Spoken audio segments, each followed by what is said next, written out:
Hi everyone. Happy Tuesday. Oh, Monday went fast, didn't it? We are getting closer to we're getting closer to the end of the week, and then next week is the week that we have our field trip and we have Thanksgiving break. Guys, we're just going real fast, aren't we? And what's exciting about today and Friday is that today we're having a little preview to our party for Friday. Friday we're having a Mickey Mouse party, and here's why. Mickey Mouse's birthday is actually this month, so we are celebrating Mickey Mouse. And so we'll do some things with Mickey Mouse and Disney, and it's going to be a lot of fun. Lots and lots of fun. So guys, we today are going to talk about something that's kind of along the lines of Disney. You know, Disney always has something that makes us happy, right? And if you ever go to Disney World, I've never been, but Disney World is called the place where dreams come true. And Disney focuses a lot on making people happy, doesn't it? Well, we've got to focus on that as Christians. We've got to focus on making people happy and being happy ourselves. And one of the ways that we do that is through our words. Now, in the Bible, it says, kind words are a good medicine, but deceitful words can really hurt. Proverbs 15 verse 4. At the beginning of the school year, I had a verse on a bulletin board for you guys that said, pleasant words are like a honeycomb, sweet to the soul. Now, I brought with me something that is sweet to me. I love M&Ms. I love any kind of candy, really, but chocolate especially. Candy is, I love it. I eat it all day long. It's sweet to me. And when you have something that is sweet or something that you like, you will eat it and eat it and eat it and eat it, won't you? But what about the things that are not, maybe you don't like to eat? Now, I thought about something that would be sour. I thought about a lemon, but I actually like lemons. I put lemons in my water. I like lemonade. I love a lemon meringue pie. I love that. Well, think about something that you don't really like to eat. For me, I don't really like mushrooms. I think they kind of taste kind of bad. I think eggplant tastes kind of bad. Well, so for me, that's the opposite of what I really like. There's a lot of foods that I really, really like, but eggplant, mushrooms, yeah, not my kind of thing. So I want you to picture in your brain something that you really like to eat, something that is sweet to you, something that you can eat and eat and eat.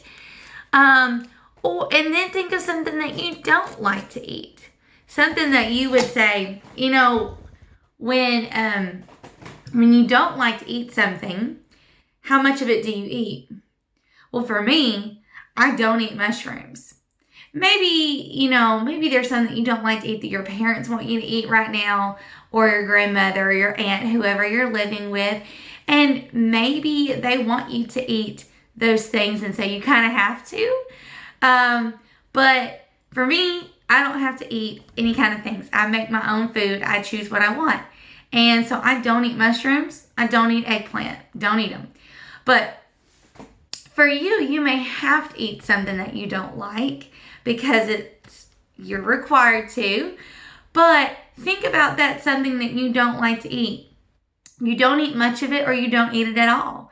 It's just how that is. Well, that's also the same way with our words.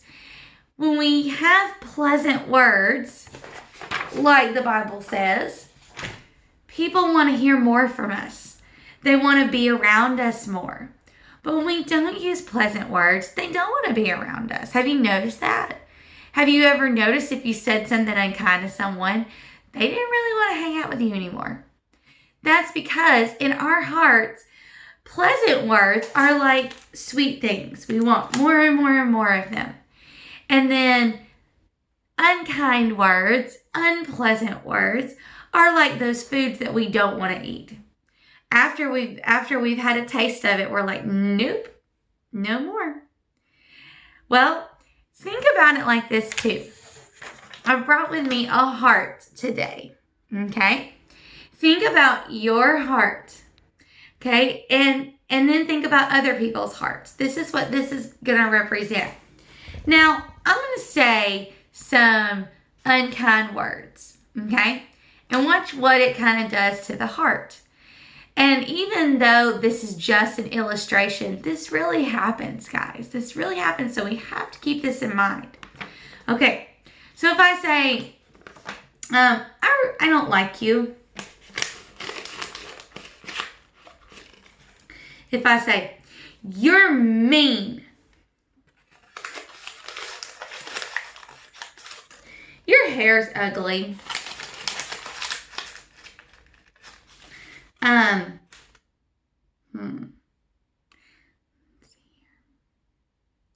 I don't want to be your friend anymore. You can't play with us. What has happened? Oh, look at that. That beautiful heart that we just had is now a paper wad. Now, when you say unkind words, can you fix it? Partially. Because watch why. If I want to fix what I've done, I can go say, I'm sorry. I can start saying pleasant words to whoever heart that I've crumpled up. And slowly it starts to go back to where it was. But here's the problem. Look at all these wrinkles. Did I really fix it to where it was nice and smooth like it was before? Mm-mm. You know, there used to be a phrase that said, sticks and stones may break my bones, but words may never hurt me. Oh, when I was a little girl, that phrase was big and people said it all the time. But was it true? Words hurt. Words hurt very badly. And even when you say you're sorry, those wrinkles are still there. And those wrinkles are hard to get away, or hard to smooth out. Now, I could, with this piece of paper, I could go get an iron and iron it out, and it would fix it even more. So, guys, when you say unkind words and you break people's hearts, you can slowly get them back. You can slowly put their heart where it used to be. Okay, but it takes a lot of time and a lot of effort to get someone that you've been unkind to feel better again about what you've done to them. So think about that. Think about how, am I using kind words? Because if I'm not, this is what I'm going to do to somebody. And even this one. Ooh, this is a big one. Big one. How about if you tell on somebody? We've talked about this before. When you tell on somebody, it should be for one or two reasons. Are they hurting you? And are they in danger and about to get hurt themselves? Those are two good reasons to go and tell. When you tell on someone, you should be getting them out of trouble, not in trouble. So when you do things like you tell on somebody to get them in trouble, you're also doing this. You're wrinkling up their heart. And guys, nobody wants that done to them.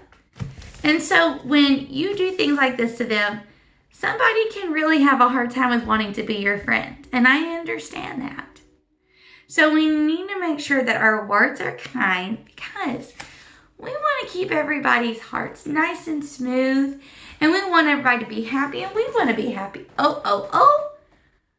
What are we? We are bucket fillers. When we say unkind words, we're bucket dippers. And not only do we dip from other people's buckets, we dip from our own. It really doesn't feel good to do this to someone. You think it's it's going to make you feel good, but it doesn't. We are bucket fillers. And when we fill someone else's bucket, we fill our own. God gave us this verse in the Bible for a reason. He's trying to tell us, hey guys, I know a little bit of something about words. You need to use kind words. So be thinking about that this week. Be thinking about using kind words.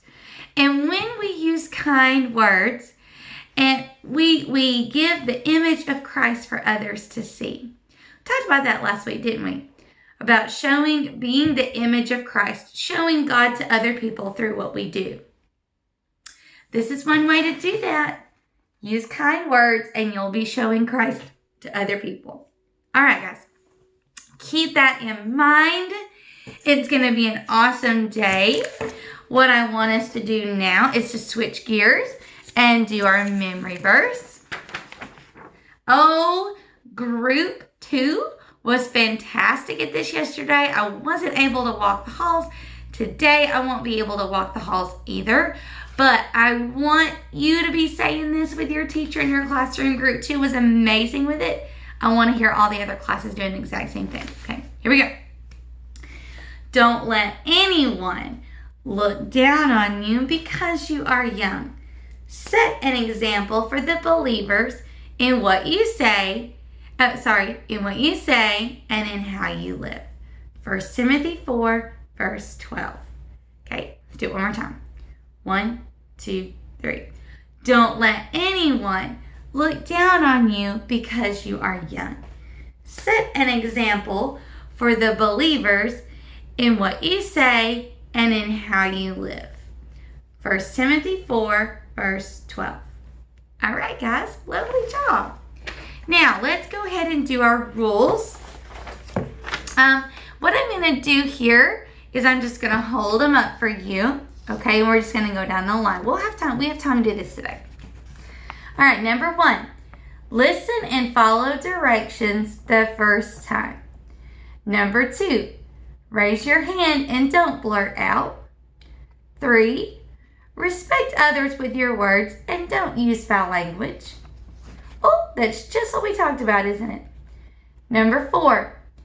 Keep hands and feet to yourself. 5. No cell phones, electronics, or toys in program. 6.